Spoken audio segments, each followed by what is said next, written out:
Lieutenant Du-hyun sat at his control station aboard the UES Phoenix, staring at the large screen in front of him. The night shift was usually quiet, but something caught his eye. A small red dot appeared at the edge of the screen, moving toward their mining colony on Titan Beta. "That's strange," he said to himself, leaning closer to the screen. The dot wasn't following any known shipping routes. He pressed a few buttons on his console to get more information. The computer beeped, showing him the details. The object was moving fast, too fast for a normal cargo ship. Du-hyun felt his heart beat faster. Something wasn't right. He reached for the communication button and pressed it. "Security Chief Han-ji, please come to the control room. We have an unknown object approaching the colony." 5 minutes later, Chief Han-ji walked into the room. She was a tall woman with short black hair, wearing the blue uniform of the Korean Space Force. Even at this late hour, she looked alert and ready. "Show me what you found," she said, standing behind Do-hyun's chair. Do-hyun pointed at the screen. "The object appeared 20 minutes ago. It's not broadcasting any identification signals, and it's moving at high speed directly toward our colony." Han-ji's face grew serious. She pressed a button on the nearest console, bringing up more detailed scans. "Have you tried contacting them?" "Yes, Chief. I sent 3 standard greeting messages. No response." The chief nodded slowly, her eyes fixed on the screen.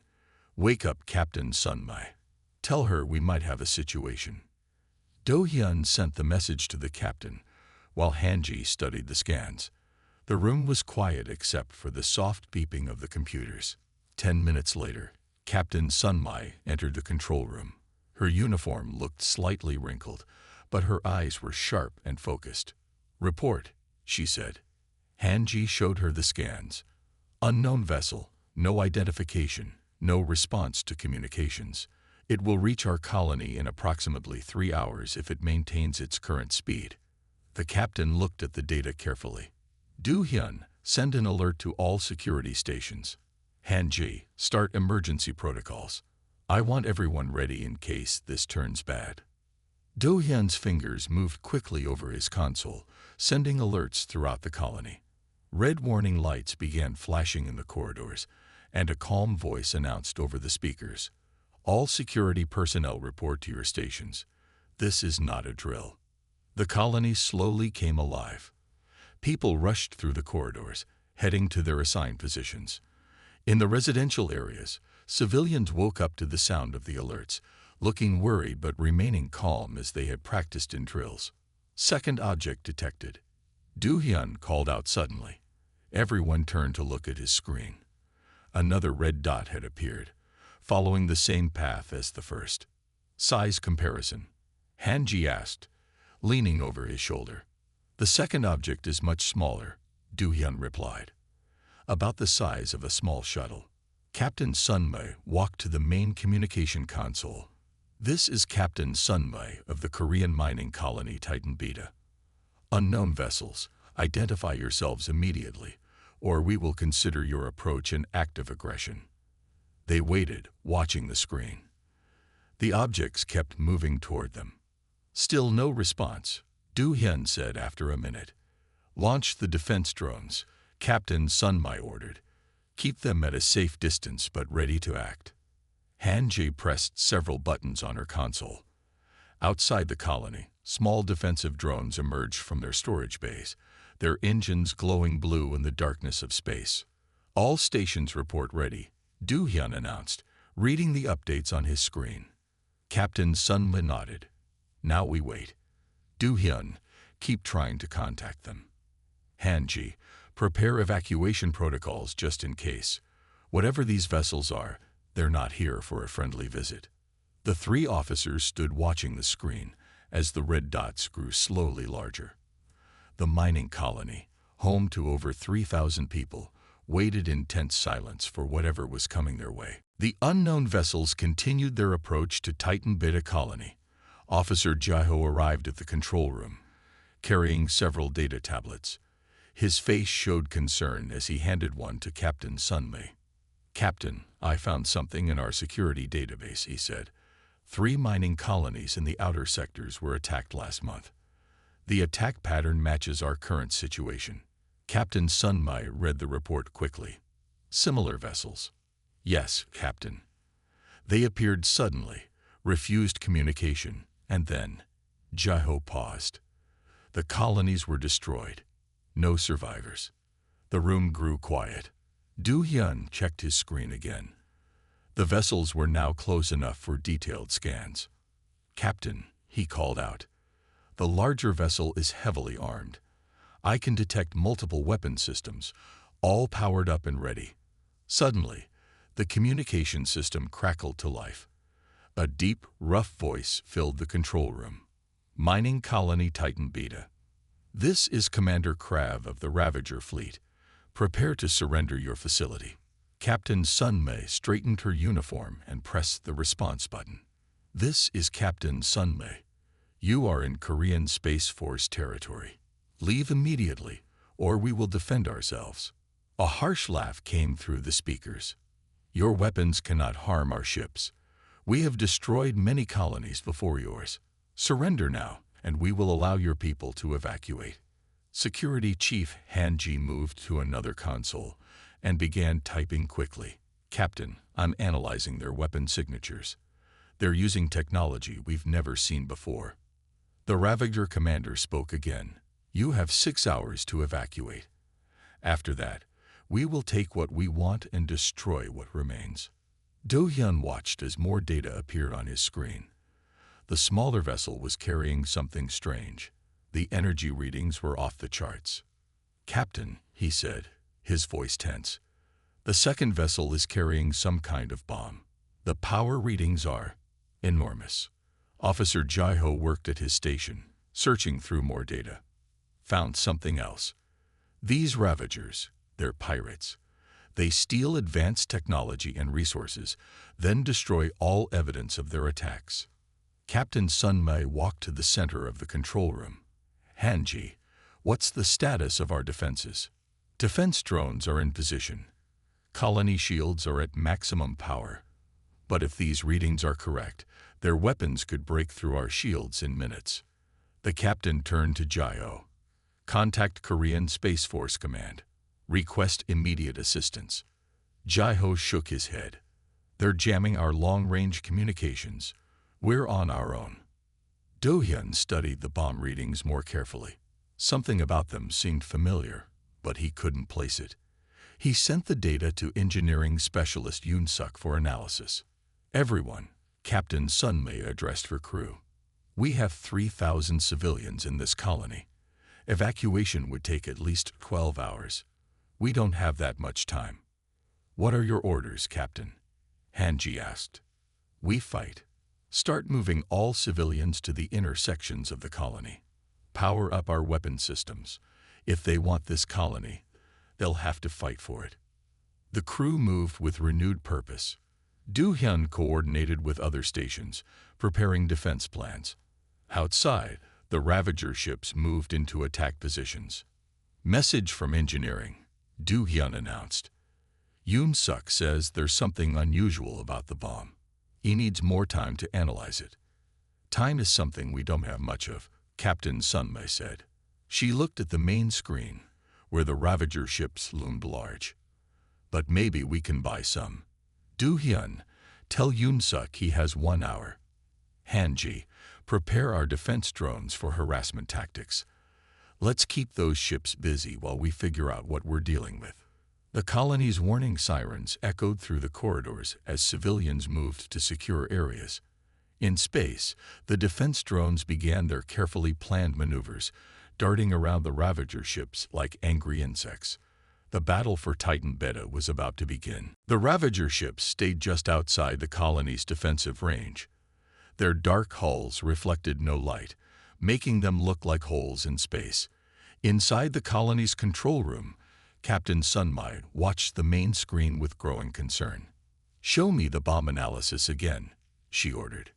Do-hyun brought up Yoon-suk's preliminary report on the main screen. The readings were alarming. Engineering confirms it's an antimatter device, Captain. They're calling it a planet cracker. Security Chief Hanji stepped forward. The defense drones report the Ravagers have superior shield technology. Our weapons barely scratch their armor. The communication system activated again. Commander Crab's voice filled the room. Captain Sunmai, your time grows short. 4 hours remain. Your defense drones are amusing, but useless. Accept the inevitable. Captain Sunmai pressed the response button. Our colony holds valuable resources. What do you want from us? Everything. Crab replied. Your deuterium reserves, your mining equipment, your processing facilities. We take what we need, then we destroy what remains. This is our way. Officer Jaiho worked at his console, analyzing the enemy ships. Captain, their smaller vessel is moving. They're positioning the bomb. On the main screen, they watched as the second Ravager ship moved slowly around the colony's perimeter. It stopped at a point where the colony's shields were weakest. A message from engineering, Dughyun announced. Yoon-suk requests an urgent meeting. He says he found something important about the bomb's design. Captain Sunmi nodded. Tell him to come to the control room immediately. Hanji, what's the status of our civilian evacuation? Intersections are secure, Hanji reported. But even if we had ships for everyone, the Ravagers would shoot them down. We're trapped. The doors opened, and Yoon-suk rushed in. His engineering uniform was wrinkled, and his eyes showed excitement despite his obvious exhaustion. Captain, I've discovered something about their weapon. He connected his data tablet to the main display. Complex diagrams appeared, showing the bomb's energy patterns. The bomb uses an antimatter containment field. But look at this energy signature. The captain studied the display. What am I looking at, Yoon-suk? The containment field has a specific frequency. It's designed to focus the blast in one direction, like a shaped charge. But this frequency. He paused, double-checking his calculations. It's remarkably similar to something we use every day. Before he could finish, the colony shook violently. Warning alarms blared throughout the facility. They're testing our shields, Hanju reported. Minor damage to outer sections. Commander Crab's voice returned. A small demonstration of our power, Captain. The planet cracker will do much more. It will crack your colony like an egg, leaving nothing but floating debris. Captain Sunmi turned to Yoon-suk. Finish what you were saying. What's similar to the bomb's frequency? Our body armor, Captain. The ceramic polymer blend we use in our standard-issue Space Force armor. It was designed to disperse plasma weapon impacts, but the energy frequency is almost identical to the bomb's containment field. The room fell silent as everyone processed this information. Do-hyun spoke first. Are you saying our body armor might affect their bomb? More than affect it, Yoon-suk said. If positioned correctly, it might be able to contain and redirect the blast. The armor's energy dispersal properties could create a counter-frequency to the containment field. Captain Sunma looked at the bomb's position on the main screen, then at the worried faces of her crew. They had a possible solution, but using it would be incredibly dangerous. 3 hours and 30 minutes remaining, Do-hyun announced quietly.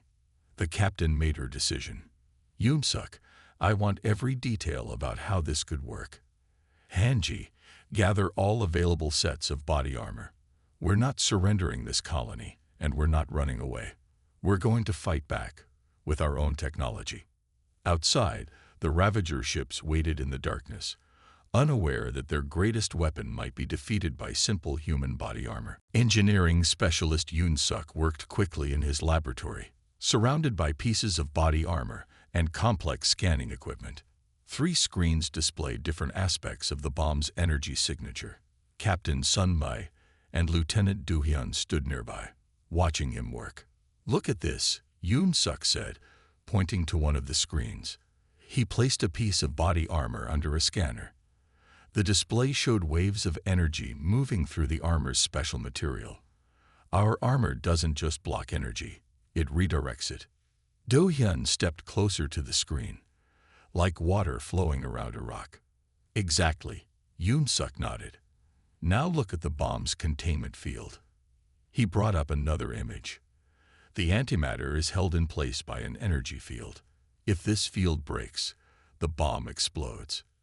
But the field has a pattern, just like our armor. Captain Sunmi studied both screens. Show me how they connect. Yoon-suk pressed several buttons. The two energy patterns appeared side by side. The bomb's energy moves in waves, like this. He traced the pattern with his finger. Our armor was designed to handle plasma weapons, which move in similar waves. The patterns match almost perfectly. The captain's eyes widened with understanding. So the armor could disrupt the bomb's containment field. Better than that, Yoon-suk said. If we place enough armor panels in the right positions, we could redirect the explosion.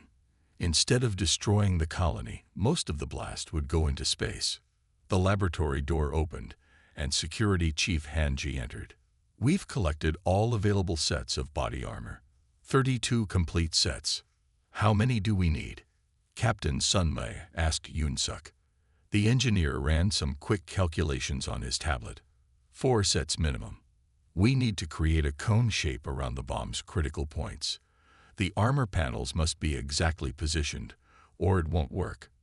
Do-hyun looked at the bomb's location on a nearby screen. That means someone has to go out there and place the armor manually, right next to an antimatter bomb. The room grew quiet. They all understood what this meant. Someone would have to fly very close to the Ravager ships, carrying several sets of armor, and work in space to position them correctly. The Ravagers will notice, Han-ji said. They'll try to stop whoever goes out there. Captain Sunmi touched the body armor on Yoon-suk's workbench. How sure are you about this plan? Yoon-suk brought up his simulation program. I've run 20 simulations. With perfect armor placement, we have an 87% chance of success. The blast would still damage the outer sections of the colony, but the inner areas would survive. And the person placing the armor? Do-hyun asked quietly. Yoon-suk hesitated. The maintenance pod's shields might protect them, if they can get far enough away before detonation. Officer Jaiho's voice came through the communication system. Captain, 2 hours remaining on their ultimatum. The Ravagers are powering up their weapon systems. Captain Sunmi straightened her uniform.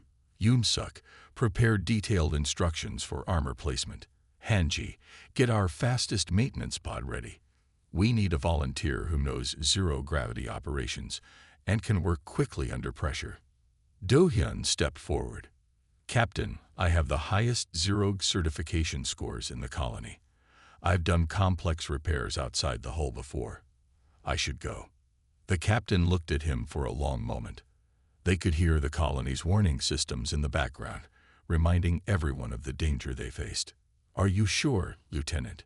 She asked. Do-hyun nodded. Someone has to do it. I have the best chance of success. 2 hours to save 3,000 lives, Yoon-suk said softly, looking at his screens. And it all depends on body armor designed to stop plasma rifles. Captain Sunmi made her decision. Prepare the pod.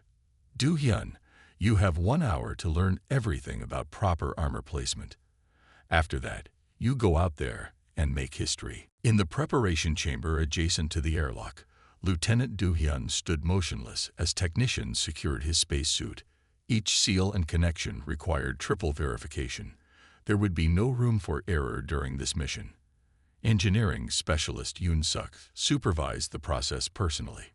The magnetic locks on your suit have been enhanced, Yoon-suk explained, checking the readings on his tablet. They will help you secure the armor panels around the bomb. Remember, the positioning must be precise. Do-hyun nodded, watching as more technicians loaded 4 sets of body armor into secure containers. Each panel had been specially prepared with additional magnetic attachments. The containers would attach to his maintenance pod until he reached the bomb. Security Chief Han-ji entered the chamber, carrying a data chip. Final scans of the Ravager ships, she said, inserting the chip into a display terminal. They have patrol drones watching the bomb. You'll need to avoid them. What about our defense drones? Do-hyun asked. flexing his hands in the suit's gloves. "They'll create a distraction when you launch," Hanji replied.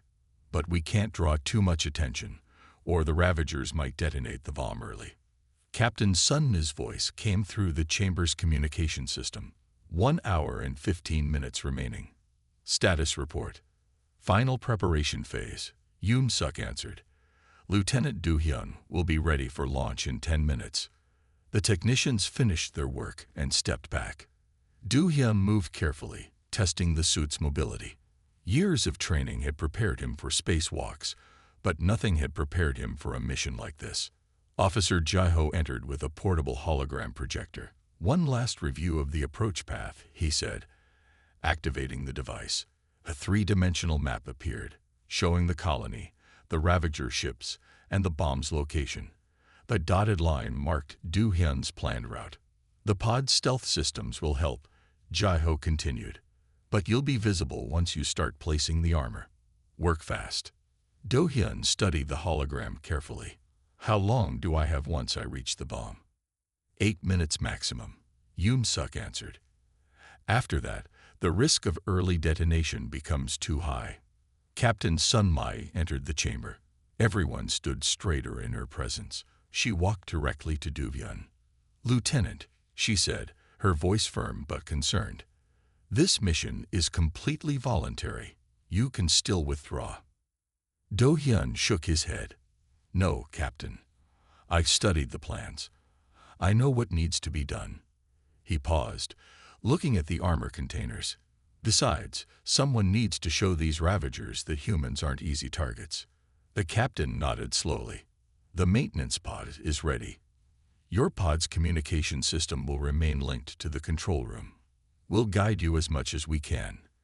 "One more thing," Yoon-suk added, handing Do-hyun a small device. "This will help you align the armor panels. Green light means correct position. Any other color, adjust until you get green." The chamber's main door opened, revealing the maintenance pod in the airlock. It was small, designed for repair work around the colony. Now it would carry Do-hyun on a mission to save everyone. "Time to go," Hanji said quietly. Do-hyun took one last look at his colleagues. Their faces showed a mixture of hope and worry. He put on his helmet, hearing it seal with a soft click. "Remember," Captain Sunmai said, "once the armor is in place, get away as fast as possible. Don't try to be a hero." Do-hyun smiled inside his helmet. "With respect, Captain, I think trying to be a hero is exactly what I'm doing." The airlock door closed behind him as he entered the pod. Through the thick windows of the preparation chamber, his colleagues watched as he began the launch sequence. In less than an hour, they would all either survive because of his bravery or die despite it. The maintenance pod moved silently through space. Lieutenant Do-hyun kept the engines at minimum power to avoid detection. Through the pod's front window, he could see the Ravager ships in the distance, their dark shapes blocking out the stars. "Distance to target, 800 meters. Officer Jae-ho's voice came through the communication system. "Ravager patrol drones are moving away from your position." Do-hyun carefully adjusted his course. The 4 containers of body armor attached to his pod made it harder to maneuver, but he maintained steady progress. Years of practice guiding repair pods around the colony's exterior had prepared him for this precision flying. "Be advised," Security Chief Hanji reported. "Defense drones are beginning their distraction maneuvers in 30 seconds. In the distance, bright flashes appeared as the colony's defense drones engaged the Ravager ships. The pirates' attention turned toward this new threat, their weapon systems tracking the swift-moving drones. 500 meters to target, Jae-ho announced. No detection yet. Do-hyun could now see the bomb clearly. It was smaller than he expected, a dark sphere attached to a framework of metal beams. Its surface appeared to shimmer slightly, evidence of the containment field holding the dangerous antimatter inside. 400 meters, Jae-ho continued. "Wait. Ravager patrol drone changing course. It's heading toward your position." Captain Sun's voice came through the system. "Evasive action, Lieutenant. Hide behind the debris field at Mark 37. Do-hyun turned the pod slightly, using a cluster of abandoned mining equipment for cover. The patrol drone passed nearby, its sensors sweeping the area. Inside his helmet, Do-hyun could hear his own careful breathing. "Drone is moving away," Han-ji reported. "Resume approach." 45 minutes remaining until their deadline. The maintenance pod emerged from cover and continued toward the bomb. Do-hyun activated the alignment system Yoon-suk had given him. Numbers appeared on his helmet display, showing the precise distances and angles needed for the armor placement. 300 meters, Jae-ho said. "You're entering their close detection range. Movement must be minimal." Engineering specialist Yoon-suk spoke next. "Remember, Lieutenant, the armor panels must form a precise cone shape around the bomb's primary emission points. The alignment tool will guide you." Do-hyun reduced power even further. The pod now moved at walking speed. Every small adjustment had to be perfect. Too much thrust could alert the Ravagers. Too little could waste precious time. "Unusual energy reading from the bomb," Jae-ho suddenly announced. "They might be running pre-detonation checks." "Keep going," Captain Sunmi ordered. "We're committed now." At 200 meters, Do-hyun could see every detail of the bomb's surface. The containment field created patterns of light that moved like oil on water. The framework around it had attachment points, perfect for securing the armor panels. "Warning," Han-ji's voice was urgent. "Ravager ships are powering up their main weapons. The defense drones can't distract them much longer." 100 meters, Jae-ho reported. "You're in position to begin armor placement." Do-hyun took a deep breath. This was the most dangerous part. He would have to exit the pod, manually carry each armor panel, and secure it in exact position. One mistake could trigger an early detonation. "Preparing for EVA," he reported calmly. "Starting with the first armor panel." The pod's airlock cycled. Do-hyun looked back at the colony, his home, and home to 3,000 others. Everything depended on what he would do in the next few minutes. "Good luck, Lieutenant," Captain Sunmi said softly. "We're all counting on you." Lieutenant Do-hyun floated in space beside the maintenance pod. The first set of body armor felt heavy in his arms, despite the zero gravity. His magnetic boots activated with a soft click as he pushed off toward the bomb. 35 minutes until deadline, Officer Jae-ho reported through the communication system.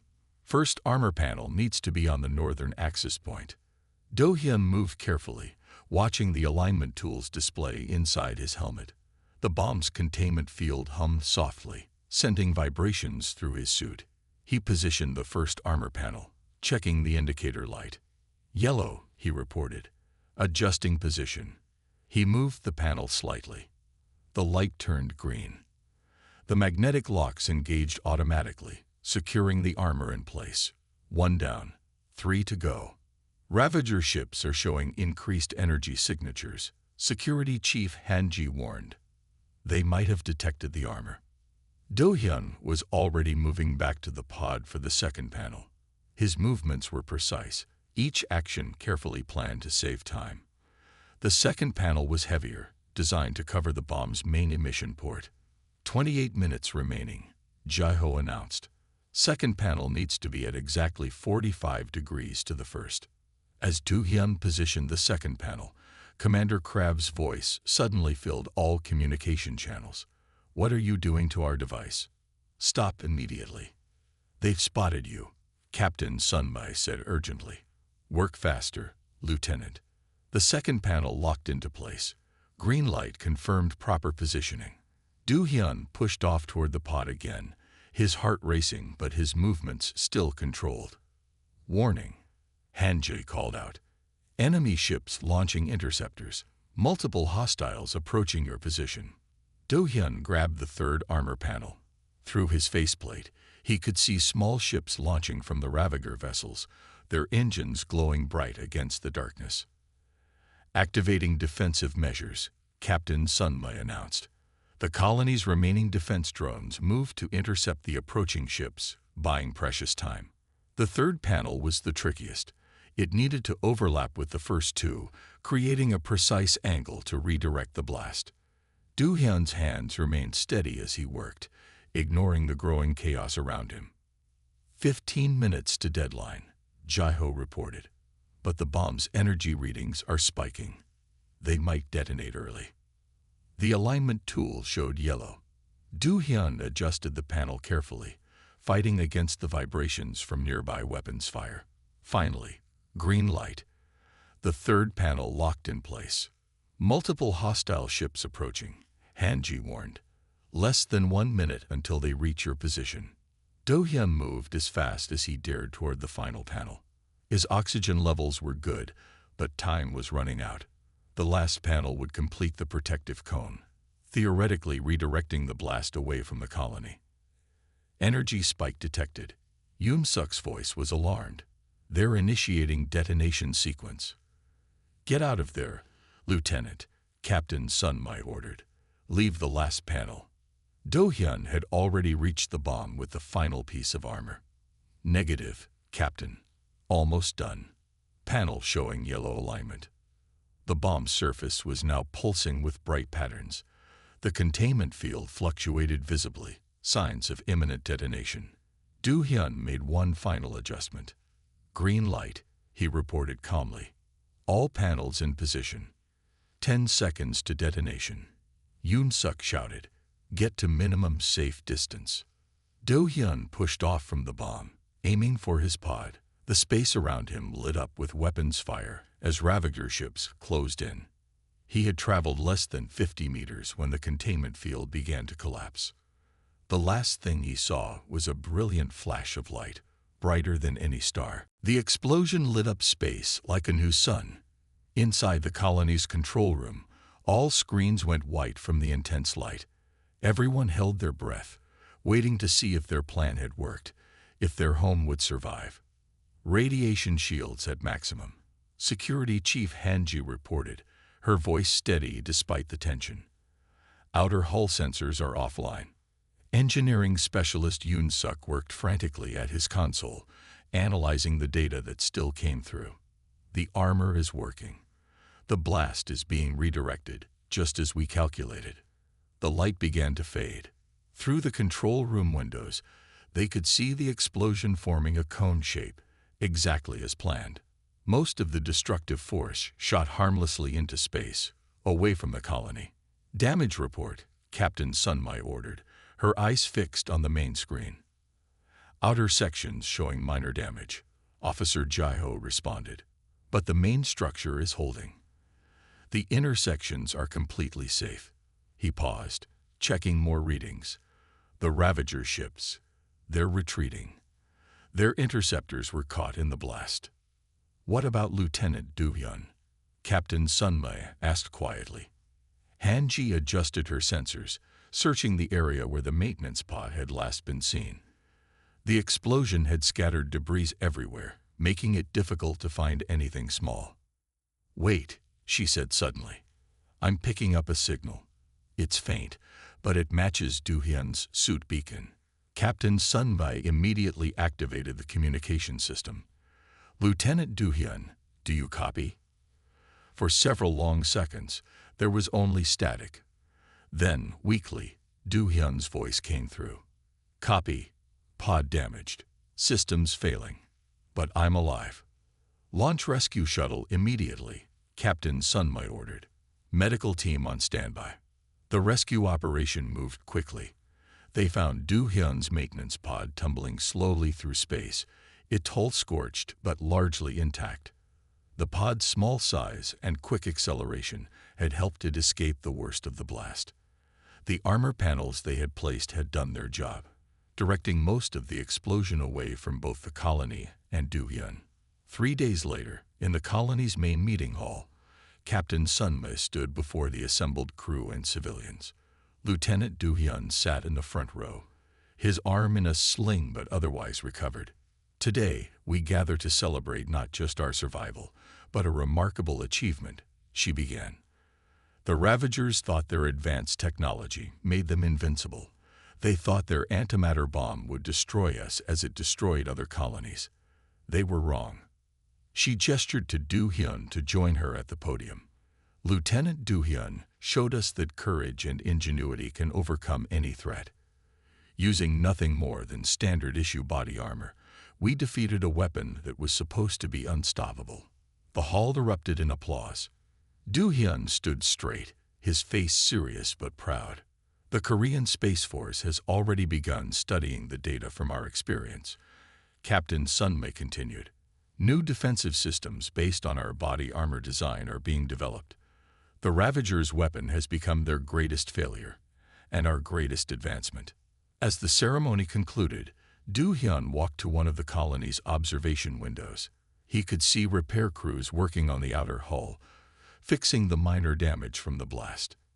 In the distance, a Korean Space Force patrol ship stood guard, making sure the Ravagers wouldn't return.